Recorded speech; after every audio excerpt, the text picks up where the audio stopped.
Hello all, ఈరోజు మనమైతే ఆవకాయ పచ్చడి ఎలా చేయాలో చూద్దాం. విలేజ్లో అయితే మ్యాంగోస్ తెచ్చి వాటిని వాష్ చేసి లోపల జీడంతా తీసేసి కట్ చేసి లోపల అదంతా చాలా పెద్ద ప్రాసెస్ అయితే ఉంటుంది. కానీ ఇప్పుడు నేనైతే అలా ఏం లేదు, చాలా సింపుల్గా అయిపోతుంది. నేనైతే మార్కెట్కి వెళ్ళి 1 కిలో అయితే తీసేసుకున్నా. కిలోకి 4 కాయలే వచ్చినాయి. అక్కడే కట్ చేస్తారు, మనకి అంత ప్రాసెస్ ఏమి ఉండదు. కట్ చేసిన తర్వాత ఇంటికి వచ్చేసి మనం నీట్గా పొడి క్లాత్ తోటి పైన డస్ట్ అంతా క్లీన్ చేసేసుకొని ఆ జీడి నీట్గా తీసేసుకొని చేసేసుకోవటమే. చాలా సింపుల్గా అయిపోతుంది. నేను 1 కిలోకి ఒక 30-40 వెల్లుల్లిపాయలు అయితే వేసేసుకున్నా. కిలోకి 150 గ్రామ్స్ కారం, 150 గ్రామ్స్ ఉప్పు. కారం ఎంతైతే తీసుకుంటామో ఉప్పు కూడా సేమ్ వేసుకోవాలి, లేదంటే పచ్చడి పాడవుతుంది. కిలోకి 1/2 కిలో ఆయిల్ పడుతుంది. ఇంకా 1 టేబుల్ స్పూన్ మెంతులు, 1 టేబుల్ స్పూన్ ఆవాలు ఫ్రై చేసేసుకొని పొడి చేసుకోవాలి. అంతే, అవన్నీ వేసేసుకొని మనం ముక్కలకి పట్టేలాగా మిక్స్ చేసుకోవాలి మంచిగా. అవన్నీ ముక్కలకి బాగా పట్టాలన్నమాట, లేకపోతే ఉప్పు ఒక సైడ్ ఉండిపోతుంది, కారం ఒక సైడ్ ఉండిపోతుంది. మొత్తం మిక్స్ చేసేసుకొని ఆయిల్ పోసేసుకోవటమే. నేను ఈ పికిల్ అయితే మార్నింగే పెడదాం అనుకున్నా, ఇదైతే నైట్ లాగన్నమాట. కానీ మా పిల్లలతో అవ్వలేదు. నేను ఆఫ్టర్నూనే చేద్దాం అనుకొని రైస్ కూడా కొంచెం ఎక్కువే వండేసిన. పచ్చడి అంతా అయిపోయిన తర్వాత లాస్ట్లో గిన్నెలో రైస్ వేసుకొని తింటాం కదా, చాలా బాగుంటుంది. కానీ నాకు అవ్వలేదు. నెక్స్ట్ ఇంకా ఆయిల్ పోసేసుకోవాలి. నేను మా జున్ను అయితే దాన్ని ఎప్పుడెప్పుడు కింద పుయ్యాలా అని చూస్తున్నాడు. సో ఆయన కనపడకుండా ఫ్రిడ్జ్ కింద అయితే పెట్టేసిన. ఇంకా ఆయిల్ కూడా పోసుకొని మొత్తం మంచిగా మిక్స్ చేయాలి బాగా. నేనైతే గెంటతో తిప్పుతున్నా, చెయ్యి మంట పుడితే మళ్ళీ మా పిల్లల్ని పట్టుకోవాలి కదా, వాళ్ళు మళ్ళీ ఏడుస్తారు అనేసి. ఇంకా చేత్తో అయితే ఇంకా మంచిగా మిక్స్ అవుతుంది. ఏ మాటకు ఆ మాట, ఆవకాయ తర్వాతేనండి ఏ పికిల్ అయినా సరే. చికెన్ కూడా సరిపోదు దీని ముందు, అంత బాగుంటుంది. సీజన్లో వచ్చే ఫ్రూట్స్ అన్నీ తినాలి, అట్లా పికిల్స్ కూడా ఏ సీజన్కి ఆ సీజన్కి తినాలి. మేమైతే కొంచెం కారం తక్కువగానే తింటాము, అందుకే 150 గ్రామ్స్ అని చెప్పాను. లేదంటే మీరు ఇంకా ఒక 50 గ్రామ్స్ అట్లా ఎక్కువ కూడా పోసుకోవచ్చు. చూసారు కదా మంచిగా మిక్స్ అయింది. ఇప్పుడు ఇంకా మనకి గ్రేవీ తక్కువలాగా అనిపిస్తుంది, కానీ నెక్స్ట్ డే మనం డబ్బాలో పెట్టేసిన తర్వాత మంచిగా గ్రేవీ అయితే వస్తుంది. ఇక్కడైతే నేను సాల్ట్ ఉప్పు సరిపోయిందా లేదా అని చూస్తున్నా. సరిపోయింది, పర్ఫెక్ట్గా ఉంది. ఇప్పుడు నేనైతే ప్లాస్టిక్ డబ్బాలో పోస్తున్నా. నెక్స్ట్ ఇంకా అవి గాజు అయితే పింగానివి పైన పెంట్ హౌస్లో ఉన్నాయి. నెక్స్ట్ డే తెచ్చేసి నేను క్లీన్ చేసి దాంట్లో అయితే పెడతాను. చాలా బాగా ఉంది పచ్చడి అయితే, అస్సలు ఎక్స్పెక్ట్ చేయలేదు ఎంత బాగా వస్తుందని.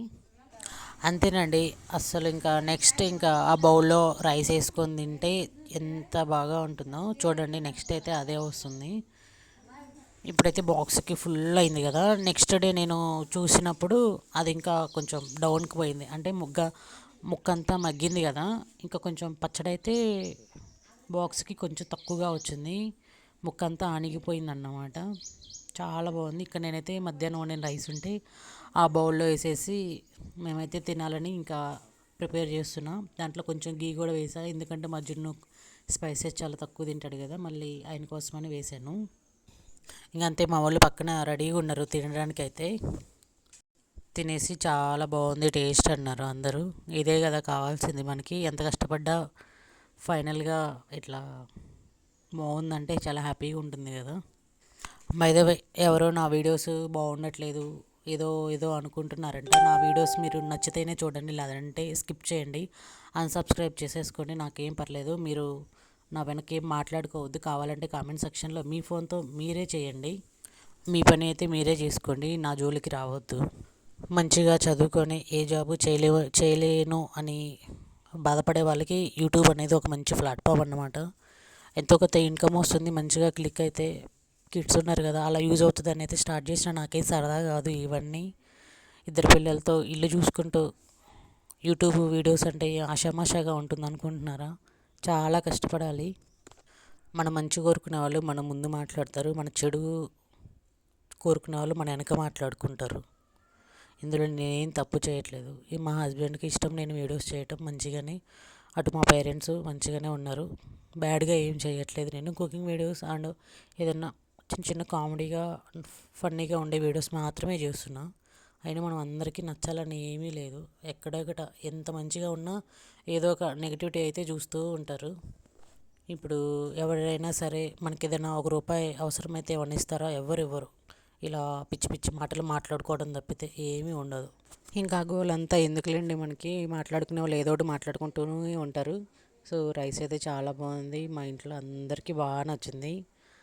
మా జున్ను కూడా తిన్నాడు, అసలు చాలా టేస్ట్ వచ్చింది. మీరు కూడా ఇంట్లో ట్రై చేయండి, ఇవే మెజర్మెంట్స్తో ట్రై చేయండి. మీరు స్పైసెస్ తక్కువ తిన్నట్లయితే, ఎక్కువ తినాలనుకుంటే ఇంకొంచెం ఎక్కువ కూడా వేసుకోవచ్చు. నేను చేసిన మెజర్మెంట్స్తోనే నాకు స్పైసీగా అనిపించింది. కొంచెం ఆవకాయ వేడి చేస్తుంది బాగా. సో బటర్ మిల్క్ కార్డ్ అవైతే కంపల్సరీ ఇవి తిన్న తర్వాత తినాలి. యూట్యూబ్ వీడియోస్లో పెట్టడం అంటే మన పిల్లలకి మెమొరీస్ ఉంటాయి అనేసి, ఏదో ఇన్కమ్ ఉంటుంది, ఇట్లా పిల్లల్ని చూసుకుంటూ హ్యాపీగా ఉండొచ్చు అనేసి వీడియోస్ చేయటమే యూట్యూబ్ అంటే. ఇది ₹1 ఇన్వెస్ట్మెంట్ ఉండదు, మనకి టైం పాస్ అవుతుంది. మన పిల్లలు పెద్దయినాకైనా ఈ వీడియోస్ చూసుకొని వాళ్ళ మెమొరీస్. సో అంతేనండి ఈరోజు బ్లాగ్ అయితే. అనుకునే వాళ్ళు ఏదైనా అనుకుంటూ ఉంటారు, వీడియోస్ అయితే స్టాప్ చేయకూడదు. ఇలా ఏదో అనుకుంటున్నారని నాకు తెలిసిన తర్వాత ఒక 4-5 డేస్ అయితే నా మైండ్ నా దగ్గర అయితే లేదు, చాలా ఫీల్ అయ్యాను. సో ఇలా అయితే ఎవరు మాట్లాడుకోకూడదు. ఒక ఆడపిల్ల గురించి మాట్లాడుకుంటే అది మాట్లాడుకున్న వాళ్ళకి మహాపాపం. ఎవరైనా మాట్లాడాలనుకుంటే నా కామెంట్ సెక్షన్లో మీ ఫోన్తో మీరే కామెంట్ చేయండి. నా వీడియోస్లో మీకు ఏం కనిపించిందో నాకేం తెలియట్లేదు, నానా మాటలు అనుకోవటానికి. మీకు ఇట్స్ వెరీ బ్యాడ్ అన్నమాట. ఏమన్నా బాగాలేకపోతే మా హస్బెండ్ నాకే చెప్తాడు కదా. సో ఇలా ఎవరు మాట్లాడని కూడా తప్పుగా అనుకోవద్దు. నేను ఎంత బాధపడ్డానో నాకే తెలుసు. సో ఇదైతే ఈరోజు లాగండి. మామిడికాయ పచ్చడి ఎలా చేయాలో మీరు కూడా ఈ వీడియో చూసి నేర్చుకోండి. Bye bye. పికిల్ అయితే చాలా బాగా వచ్చింది. ఫుడ్ అయిపోయింది, ఈ తల 2 ముద్దలు